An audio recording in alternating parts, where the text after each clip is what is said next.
الشعب يريد اسقاط النظام. الشعب يريد اسقاط النظام.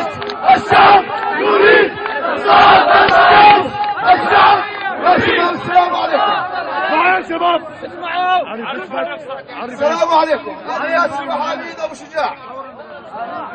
كلكم تعرفوني واكيد بتعرفوني وبتعرفوا اول مظاهره وين كنت، واكثر من واحد منكم اسعفني ودوني، وفي اولاد صياصيده موجودين بيعرفوا يوم اسعفوني.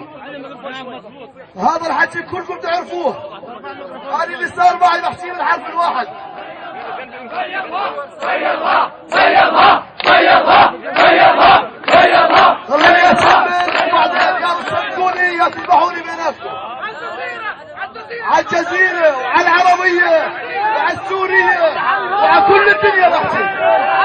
على كل الدنيا. كل صور وماني خايف غير من ربي. خليني اسمي اللي عندي وبعدين اشتغل فيها.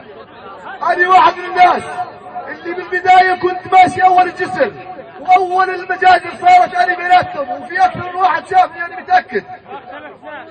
اللي صار معي انا واحد من الناس اللي نزلنا لعند الخلا بشار الاسد.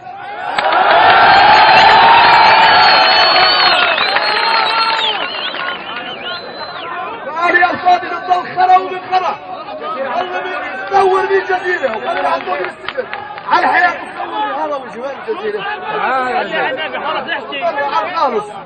هذه بين الناس وضرب الناس. شجاع طل علي احكي رايك وخلاص.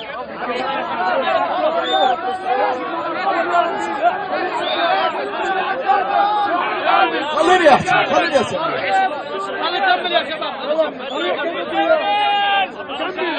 خليني اكمل لو سمحتوا. يا شباب دقيق سمح ان شاء الله.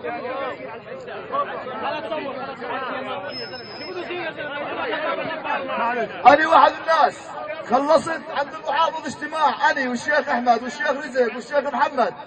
قالوا لي اقعد بدنا إياك. بعد ما فلت الناس ما حسيت حالي وإني بالسيارة، بفكر حالي والله نازل على الشام معتقل. ما بعرفش حالي نازل على الإذاعة والتلفزيون. وإذا أخذوني على الإذاعة وين فتت هسه أقول لي وين رحت بقول لك ما بعرفش. فت لجوا الساعة 9 وصلت الساعة 11 شاتها طلعت على التلفزيون وكلكم شفتوه بجوز الحكي هذا. الساعة 11 طبعا اعطوني شيء كثير ما رضيتش، قلت لهم يا اخي بالاخي طبعا السلاح هذا اللي لقاني على الباب ما بديش احكي فيه، والله العظيم والله العظيم والله العظيم على الباب بس نزلت من السيارة الروسية بصدري والله العظيم. الله اكبر حقين. كمل يا اخي.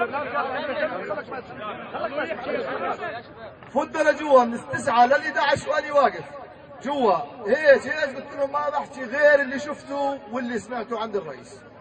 وفعلا ما حكيت غير اللي صار عند الرئيس، غير هيك ما حكيت. قالوا انه مندسين، اذا واحد منكم سمعني قلت مندسين يجيك على رقبتي هسه. اذا قلت فيه عصابات يجي واحد هسه على رقبتي.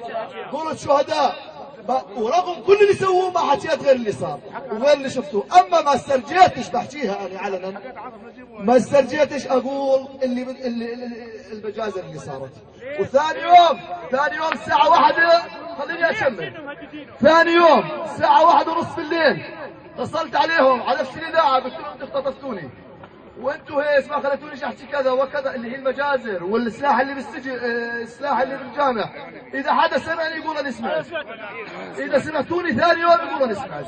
وهذا اللي عندي وانا اظني قدامكم يا صدقوني اذبحوا. اللي اتصل فيك من الجزيره منين هاي؟ انت بعت الجزيره سولف عنها هاي. انتم بتقولوا ليش ما قلت ابشر؟ قحبه واقف قبالي شو انت تقولها ابشري؟